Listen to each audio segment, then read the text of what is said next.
mystery, the supernatural, Sherlock Holmes, oh my. Hey Twisted people, it's your Twisted Woman here, Chauncey K. Robinson, and today I am doing a spoiler-free series review of the Netflix original series, The Irregulars. Set in Victorian London, the series follows a gang of troubled street teens who are manipulated into solving crimes for the sinister Dr. Watson and his mysterious business partner, the elusive Sherlock Holmes. As the crimes take on horrifying supernatural edge and a dark power emerges, it'll be up to the Irregulars to come together to save not only London, but the entire world. The Irregulars is an intriguing enough, gritty, young adult, supernatural drama. It has quality monsters of the week sort of format with likable enough characters.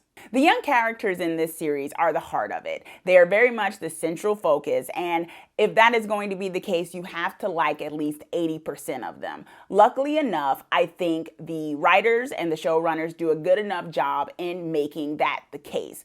No character is polarizing enough where it's like, oh my gosh, am I supposed to watch them throughout this series and care about whether or not they live or die? I think it does a good job of showing the makeshift family amongst them, and that's the heart of it as well. It's an underdog series, and people love a good underdog story, and I think that was the reasoning probably from doing it from this perspective, as opposed to, some stories where the young adult detective in Victorian age is someone who comes from a well-to-do family or something like that, and they just decide one day they want to solve mysteries because they got nothing better to do.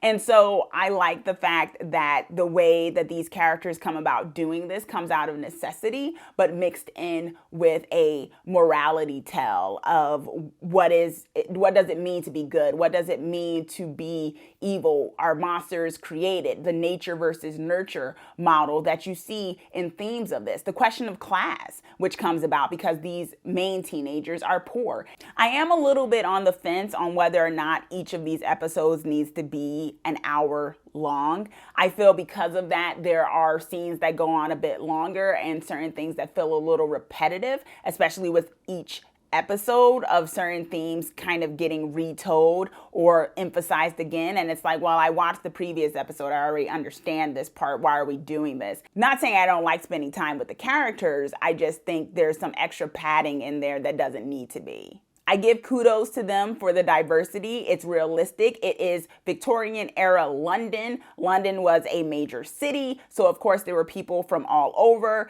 I know in some previous iterations of these times and these era of stories, they like to make the world, for whatever reason, believe that everything looked one type of way, aka either like all white or something like that. And that just wasn't the case. That's just not real. This isn't diversity for diversity's sake. This is diversity for being historically accurate. With that said, I do think that there were moments when this show unfortunately went into the tried and true and overdone trope of the magical Negro in a few instances. That is like, why? You don't need to do that. But it did do that. Sherlock Holmes is a pretty popular character. There's so many different versions of Sherlock Holmes, so many different series where either Sherlock Holmes is the center of the story or somewhat a very supporting character, and like maybe his younger sister or someone is the main character or someone close to him and things like that because of, just the epicness, iconic storytelling of what you can do with the Sherlock Holmes character and mysteries in London and things like that. And there's been a few. I haven't liked all of the ones that I've seen, but I will say that this one, which is adjacent to the Sherlock Holmes story, is one of the better ones. I think it incorporates the Sherlock Holmes story and characters in an interesting way that doesn't seem contrived necessarily. And while doing this, it tells its own story that isn't super dependent on the characters that you may already know. I think the mystery and case solving at times tries to be like what we know Sherlock Holmes does. Like, oh, it was the number 2 and this reminded me of this. And you know how they work their way back. That's usually how Sherlock Holmes used to like solve cases and things like that in the early stories. And I think the story tries to play on that at times in an interesting way, but in a young adult way, so it's not as elaborate. My final twisted grade for the Irregulars is a B. Okay, Twisted people, that is my spoiler-free series review of Netflix's new original series, The Irregulars. Let me know if you're planning on watching it, and also be sure to subscribe so that you are the first to know when I post my videos.